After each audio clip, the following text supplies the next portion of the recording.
Welcome to Strength Coach TV. I'm Anthony Rana. This is the show where we go into some of the best facilities, take a tour, and we sit down with the owners, some of the best minds in the fitness industry, to talk some shop. Today, we go back to Hamden, Connecticut. Last episode, we were at Tough Girl in Hamden, and right down the street is Mike Ranfone and Ranfone Training Systems.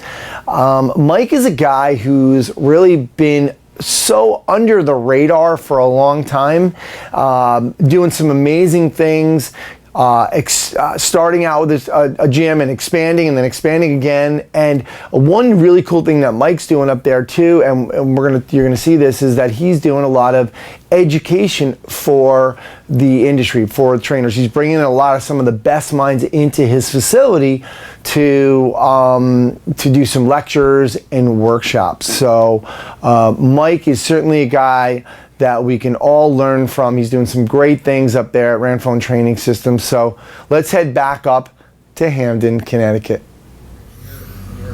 Hey guys, welcome to Strength Coach TV. I'm Anthony Rana. I am in Hamden, Connecticut with Mike Ranfone. I'm here at Ranfone Training Systems. Mike, thanks for doing this. Absolutely, my pleasure. All right, what's the square footage here? 8,200, including bathroom, shower, and offices. Nice. So you didn't start out like that. What was the first square footage? Just about 4,200, and it was a lean 4,200. Yeah, and we're gonna go over that when we do the tour. But what year was that? Did you start?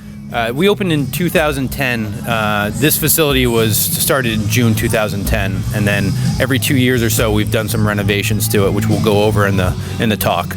Cool. We're in an industrial space, and we'll talk a little bit later about if that was a problem in the beginning or because of just being kind of a destination. You know what I mean? But how many employees? Right now we have 6 full-time, and we have an internship program that varies from season to season, just depending on what the school can offer.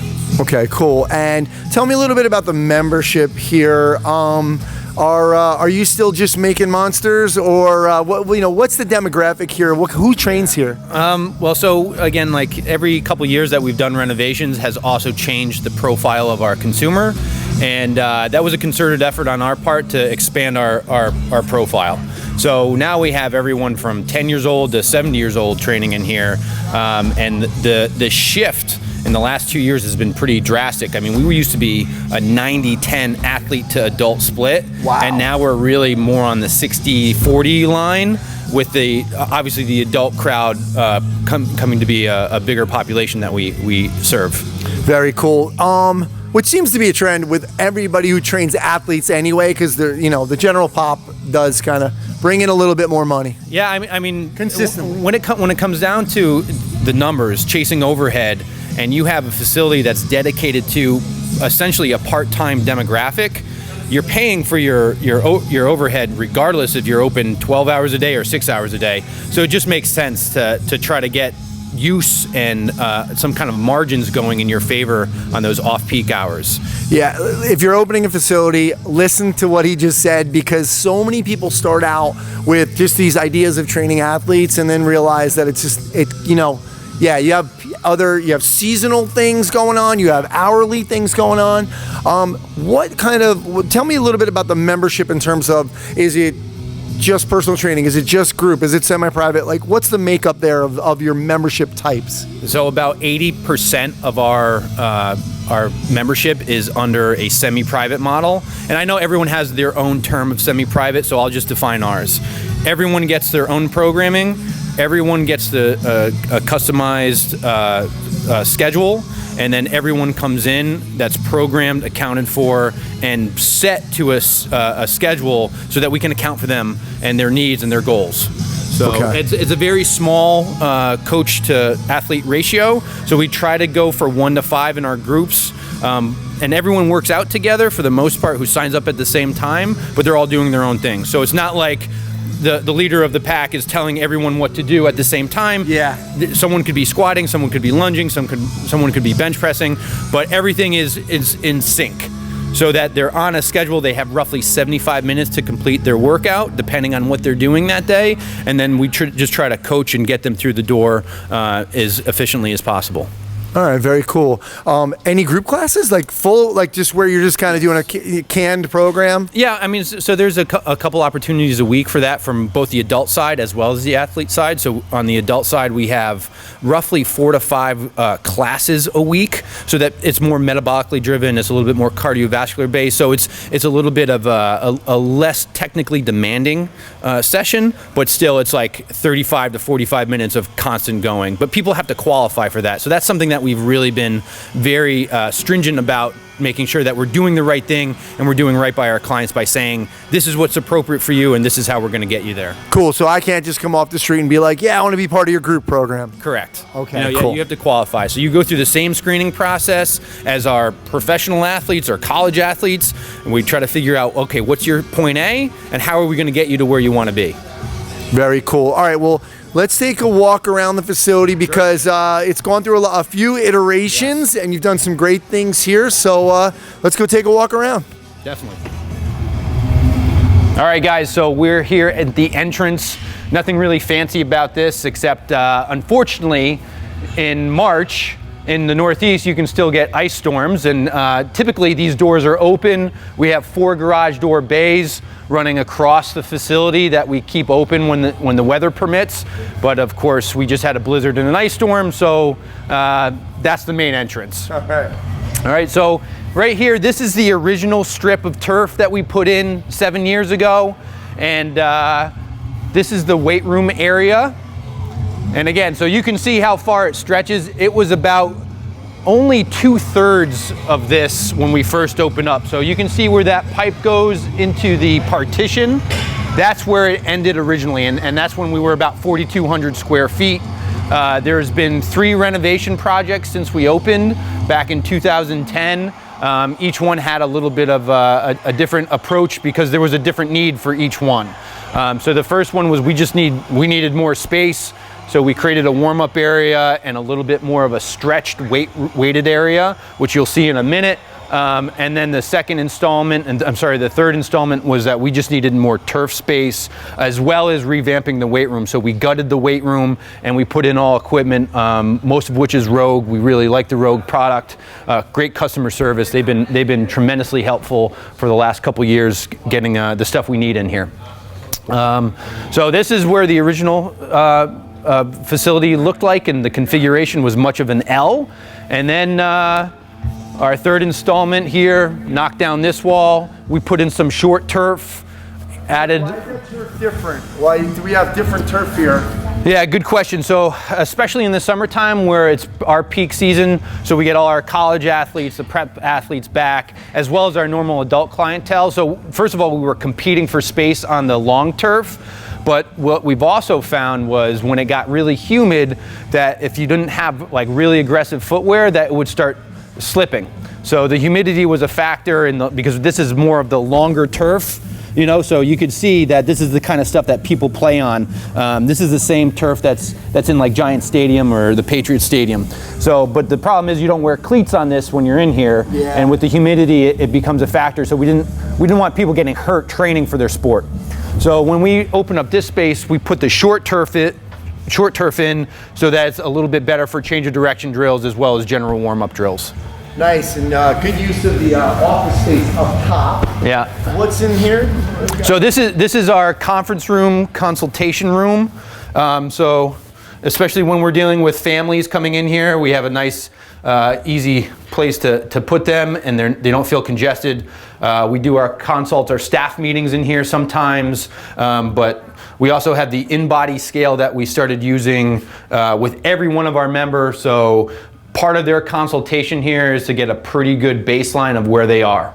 And this has been really an invaluable piece, both from the execution standpoint, but also a marketing standpoint, is that, you know, like we want to hold ourselves accountable for what we say we're going to do. So if we say, hey, or if you come to us and say, body fat's the thing that I'm here for, all right, let's prove it. And I know there's a lot of, you know, like everything else in the industry, a lot of people want to complain about the accuracy, but it's about consistency, and it's about building habits that are going to produce results. So if your body fat goes down on this, I don't care if it's 2% off, it's going to be consistent consistent with your body weight measurements. Yeah, you're using the same tool to measure it. As long as you're Exactly. doing that, that's fine. So that's what this room's for. We have 2 manual therapists on staff, so we have a treatment room in there. I don't think if we want to take a look, we can look real quick. Storage. Nothing big, some storage, yeah. So treatment room.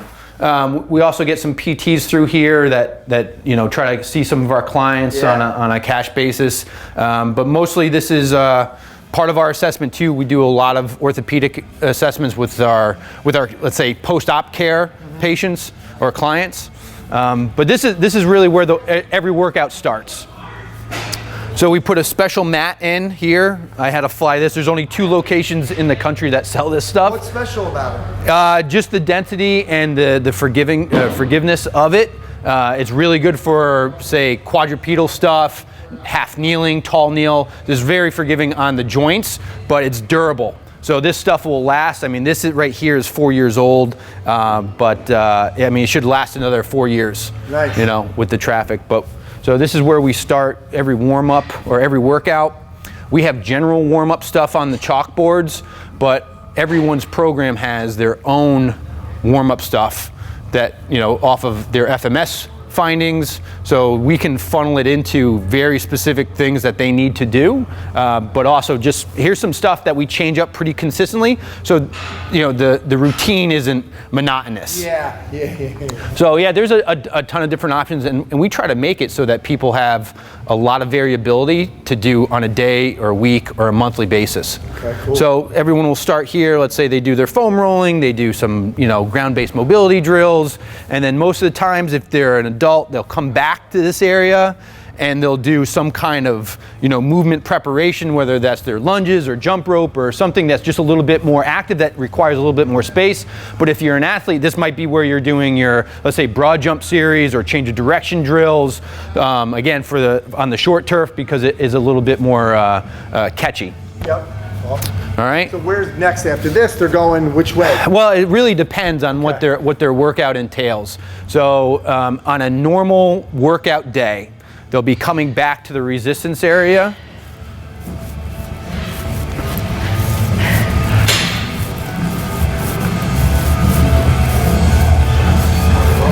So they might be starting over here on trap bar deadlifts. They might have a kettlebell complex to do, some get-ups, some swings, whatever. And then they'll hit the main area with the rig is really what most people use. Yep. The only time people are using the racks themselves is if they are in a one-on-one or they're doing bench presses, like standard bench press. But other than that, everything takes place in the center rig.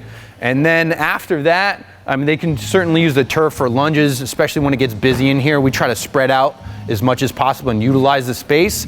But for the most part, they'll stay here for the majority of the bulk of their weighted or resistance section, and then finish up either on the long turf doing sled pushes, pulls, some kind of weighted GPP, or they can hop on one of the cardio equipment. We have a couple ergs, some treadmills, and some bikes and airdynes. Cool. We're seeing this trend. I was just at Tough Girl, and they're kind of going with those kind of the cage idea too, as opposed to the racks. Do you feel like it's obviously a better use of space as well? So when we first opened up, we had 8 racks, 4 on each side, and it was really a matter of utilization of our space.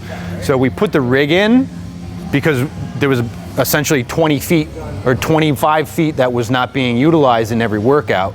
So here we actually add 2 more stations to the resistance area, as well as clean up space. So we can put boxes and things on the peripheral, so that we're just maximizing our space here, because that's what happens. Like, instead of keep knocking down walls, you're gonna have to use your space that you got better.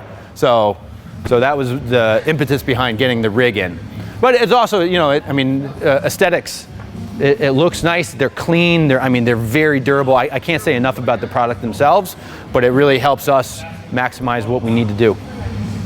Very cool. All right. Yeah. So first, like where we're standing right now, this is behind you. That's the first iteration with the L. Right here. Right. And then it was the U. Then we had that, and then you got this piece, and then you added the middle piece. Exactly. So very cool. All right, well, let's go sit down, have a chat about some business questions. Sounds good. All right, cool, Mike. Let's talk a little business. People are obviously who are watching this are trying to open facilities. Other people want to see a look at what other people are doing in terms of equipment. But give us basically your biggest challenge. Kind of opening up the original when you started. Yeah, I think the funniest thing is when I look back, I should have been more concerned, or at least had more apprehension opening up a facility. Yeah. I knew, or at least I had some confidence in my ability to coach and my technical skill.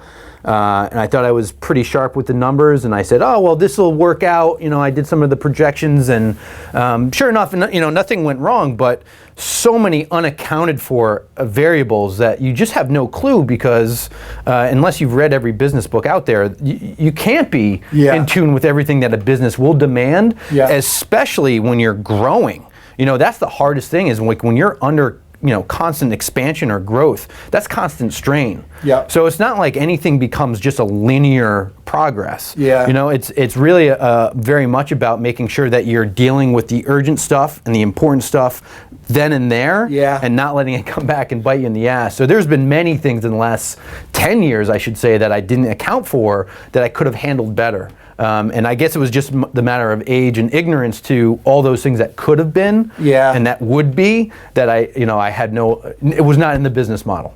Yeah, one of those things that I think when we first opened too, and we were talking to Tough Girl, Krista, about this, was not really envisioning, like she was talking about starting with the end, right? Yeah. And not really thinking about what that growth will look like. When you first started, did you go in this space thinking, man, there's room to grow in this space? Or was it just kind of like, hey, here's a great space in an industrial area, it's awesome. What happened then? So before I moved into this place, I was actually next door. Next door is a baseball training facility. Oh, okay. It was under different ownership, but I was there for 3 years, and I was thinking about really either investing in me as a professional, meaning going back to school again, or opening a business. So I was really very much at the crossroads of my career. Yep. And I said, you know what? A spot just became open right next door. I should take advantage of it. I could always go back to school later. 2010. 2010, yeah. So long story short, I decided to make the move, and I opened this place in 2010 instead of going back to school. Yeah. And it made sense at the time because I was looking at so few variables.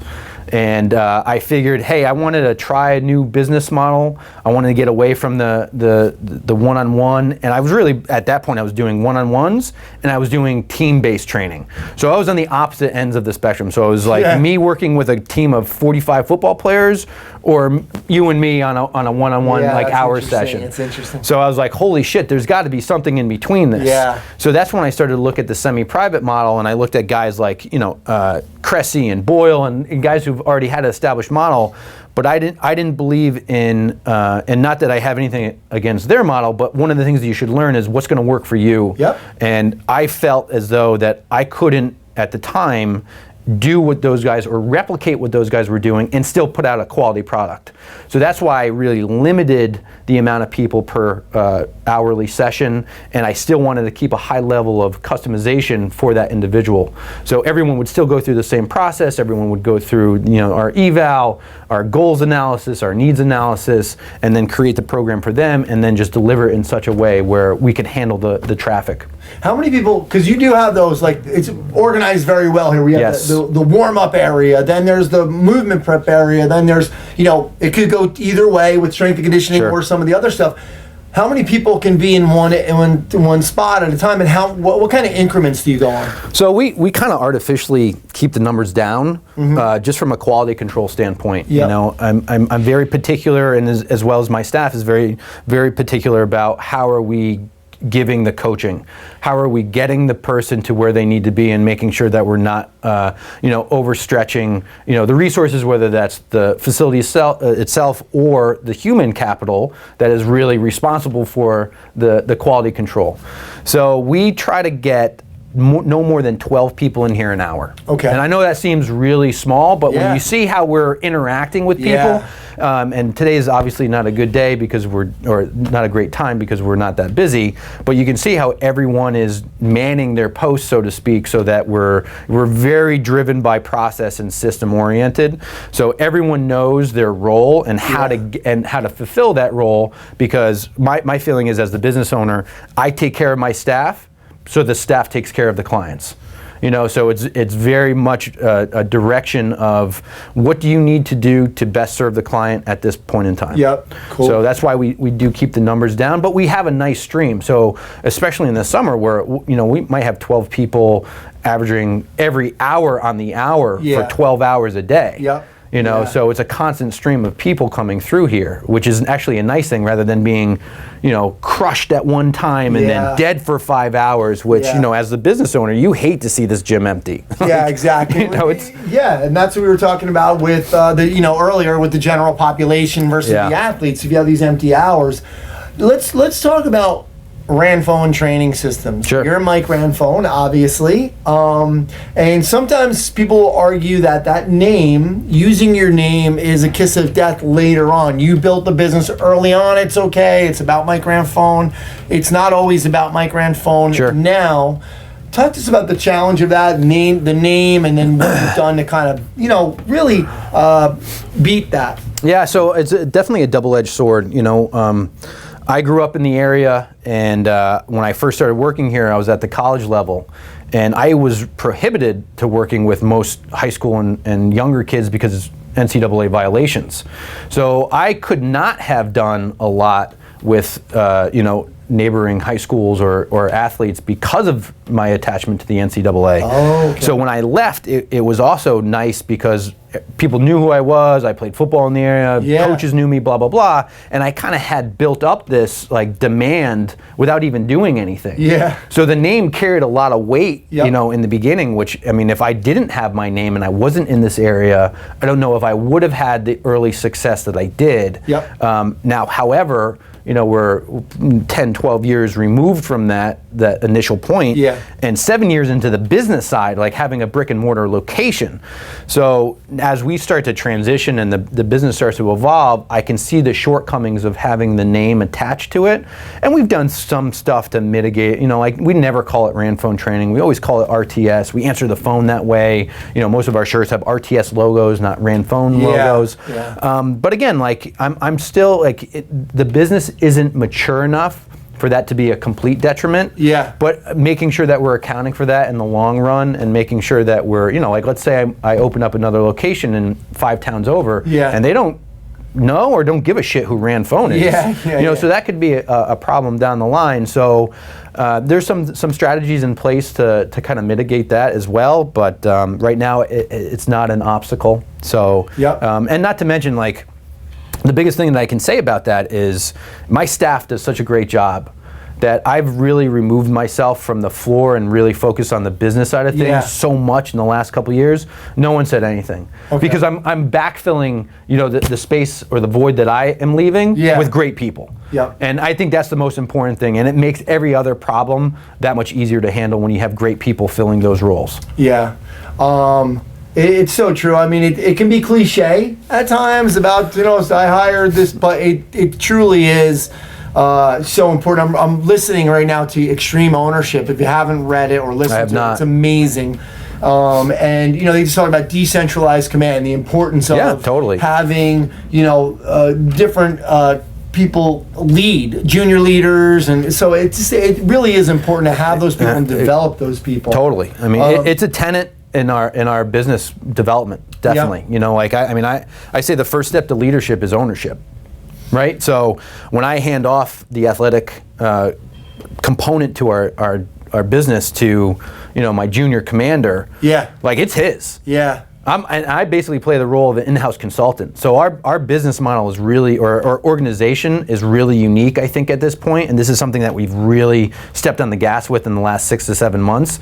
And it's been awesome to witness not only the development of the business, but the development of the people, and their rise to ownership of you give someone something to rise to, and they go. which is very, I mean, again, as a business owner, you're like, holy shit, when does my tour end? Yeah. You know what I mean? Like, so to see these guys really grab the opportunity and run with it to a place that you couldn't have really thought, because maybe, you're a little older, you're a little bitter, or whatever it may be, but you get some young talent in the door and you give them the opportunity and the resources to grow and develop themselves, it's amazing what can happen. It really is. So again, like I said something the other day about the law of the lid. And the law of the lid states that, a business, an organization, a team will only rise to the leadership, in place. So I don't want this business to ever be limited by my shortcomings. Yeah. So that's why I bring in so much outside influence by way of the seminars or education, because I want them to learn. Like, I have no problem not being the best in something. But that doesn't mean that the people under me should be, affected by that because I didn't do the necessary means of becoming a better leader or giving them an opportunity to get better. Yeah, that's one thing that I think you're also becoming known for is having all of these continuing education seminars. It's almost like you're becoming a continuing education company here. Yeah, I mean that was a concerted effort a few years ago, and I mentioned this the other day when we had Brett Bartholomew in here, is that we started 5 or 6 years ago on the educational side. Surely because it was an economic decision. Yeah. Because you know what? It was like, all right, so we have space, we have time. I have a staff that I have to educate. Now, if you do the numbers, you send one person to, a $1,500 certification. There's also travel, loss of time, food. Like, think of all the other costs associated with sending someone out. Yeah. So I said, screw it. I'm not going to do this for 6, 7 employees 5, 6 times a year. Yeah. I'm going to bring them to me. So it made complete sense, but the peripheral benefit of doing it, I mean, I don't even care if I make any money because there's so much collateral, benefit to doing it. Yeah. So, and one of that is making sure that you're getting the proper education and getting your guys better, not limited to your skill set. Yeah, absolutely. And like you said, you had Brett Bartholomew, you have Derek Hansen coming up. Yeah. It's just some of the best names in the business. Very cool. Let's finish up with something that you were kind of surprised about, number one, when you were like, for example, with me, I didn't realize some insurance costs. Yeah. And when I had a flood, what the cost of that was and how much insurance really covered. That's a whole new episode. Yeah. But something that might have surprised you about owning a business, and then something that you feel like a mistake you made that you wouldn't want anyone else to have to make, and that you would, give some advice to some people out there. Wow, there's so many. There were so many surprises. Like you mentioned the insurance thing. I mean, I had no idea what the taxes looked like. In all honesty, I was unaware that in the state of Connecticut that training is a taxable service. Oh wow! Okay. But two of the other services that we offer, nutrition and massage, are not. So I was audited one year and found out that I had a hefty bill to pay. Wow. Yeah, so that really hurt. Like at the end of the year, you pay your taxes, you think you do everything right, and then you get slapped with a $15,000 bill, and and that really offsets. If you're going by, and I strongly recommend people to have a good understanding of their base operating expense. Yes. Like, what is the bare minimum that you have to make so that you can keep the lights on? Yeah. And a lot of people don't even do the fundamentals well in business. Yeah. So like when you think you're doing everything right, and then you have this externality come in and knock you across the head, and now you have to account for 15 grand somewhere. Like, where does it come from? Yeah. I'm not gonna do that to my employees. That comes out of your pocket. Yeah. But also that because you're so tied into the business, both financially and legally. It hurts across the board. Yeah. So making sure that like the basic fundamentals of business, I think, is the most important thing for anyone. And this comes into the mistake question that you posed. Because for so long, and I think this really resonates with most people in our business, is that we think becoming the best technician and being the expert or whatever, and that next certification or that next whatever is going to get us to the point where we're servicing who we think we are, which couldn't be farther from the truth. Yep. Like your clients usually don't care how many certifications you have. Yeah. They don't really care. Don't even know. And unless you're dealing with 100 NFL guys a year, you have to go out and really generate leads. Yep. You know, in some cases, cold calls, knocking on doors. So making sure that you're doing right by the business by understanding the business you're getting in is one of the most important characteristics of being successful in this industry.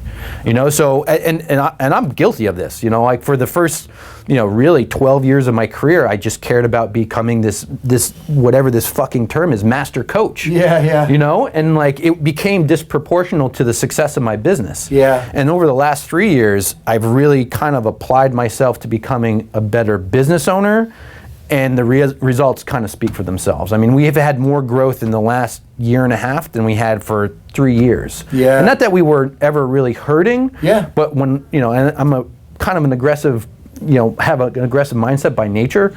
Like I want to grow, I want to deliver, I want to do all these things. Yeah. Well, guess what? There's a certain limit that you don't get to say what that limit is. Yeah. So you're going to have to, like, you know, have some hard truths down the line. Yeah. But understanding the fundamentals of how business works, of how systems work, of how creating a staff works, like really pays huge dividends. And if you really want to own a business, then own a business, don't own a job. Yeah. And I think a lot of people are guilty of that, myself included. Sure. Awesome advice, and yeah, I've seen some of the growth myself. I was here a few years ago and wasn't as big, and you know, I've kind of followed you through some times over some bourbon maybe, but that's, you know, that's between us. But no one remembers though, no, so it's including us. Exactly. But yeah, it's been fun to watch the growth, and it's been an honor to be able to come up here and learn from you, and hopefully people got some stuff out of it. So thanks for coming on. My pleasure. Appreciate it. Thank you so much.